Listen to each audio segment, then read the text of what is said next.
How many people are playing Palworld? This game is the most popular game on Steam right now. Palworld has become the #1 most played game in the world and #1 top selling game in the world at the same time. People like survival games. People will play survival games forever. It has a million concurrent people playing and it's only in alpha. These guys have machine guns. Tell me this isn't going to be the best game ever. I think it'll be popular for a good couple of months, especially since it has like a Pokemon aspect to it. Because I think there's 100 different pals. Using different pals in combat is fun, with each of them having different elemental attacks, abilities, and even interactions with your player, like I mentioned earlier with this cute little fire guy being basically a literal flamethrower. The name of the company that created Palworld is Pocket Pear. I need to know the story behind this company, because somebody said that there's some sketchy stuff going on with this company. The company that created Palworld has suddenly come under fire and the game artists are receiving death threats for plagiarizing Pokemon. Palworld Design's analysis tried to spot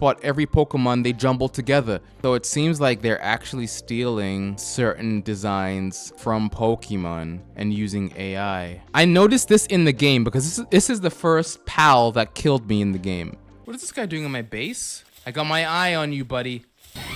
Oh look, everyone's joining in! Yes! And the first thing that I thought was like, this is like an obvious ripoff. But I didn't think anything of it until I saw this thread. Like the concept of the birds. You're gonna do this to Lucario? You're gonna rip off Lucario? That's exactly what it is. I went through the entire 111 list of pals in Palworld to see which seems like a Pokemon ripoff compared to not. Because I've seen a lot of people talk about it, but no full comprehensive list. Here's what I found. I'll start with the obvious ones, and the further down I go, the less obvious they'll be. But things like concepts or colors might be derived. This one has ears and themes of Leafeon and everything else of Cinderace. The small hands, the fluff, the pants, all of it.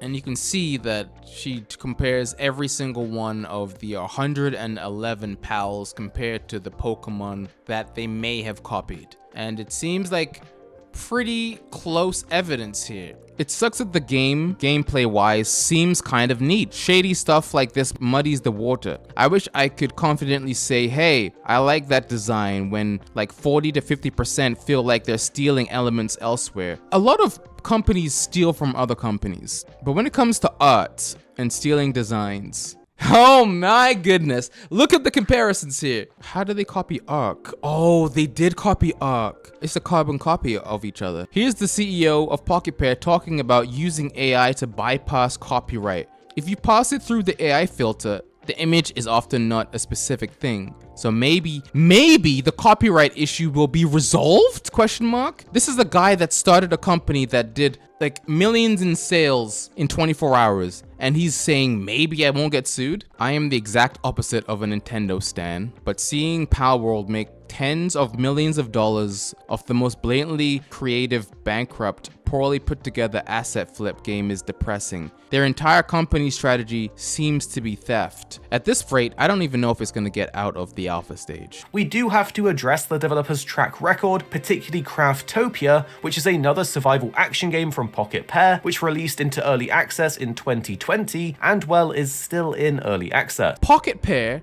the company that made Palworld, made Craftopia. Tell me what this looks like. Is this not just an image of Breath of the Wild? Link standing on a hill, looking, and then we have Craftopia. This company has a track record of plagiarism, it seems like. The fighting is even the same as Breath of the Wild. Tell me you're not playing as basic as Zelda. Palworld's success indicates to me that creativity is optional. AI-generated content slop is the way of the future, and that not a single piece of media on Earth is safe from being shoved into a blender and reheated by someone who wants to make a quick buck. Okay, like I get that hating Pokemon is based or whatever, but you know you're signaling to every dev that we're fine with nothing but clones of old games, made with the absolute bare minimum. Actually, Cinderace, funnily enough, has the best chance of getting Palworld sued by the Pokemon company. This is a complete carbon copy. The only difference this thing has between Cinderace is it's a grass type. Palworld, everybody. It's smooth Charizard with the wings of the legendary bird. It's like it's Ho-Ho Charizard. I'll say this. If you have Game Pass and you don't want to pay for the game, try it out.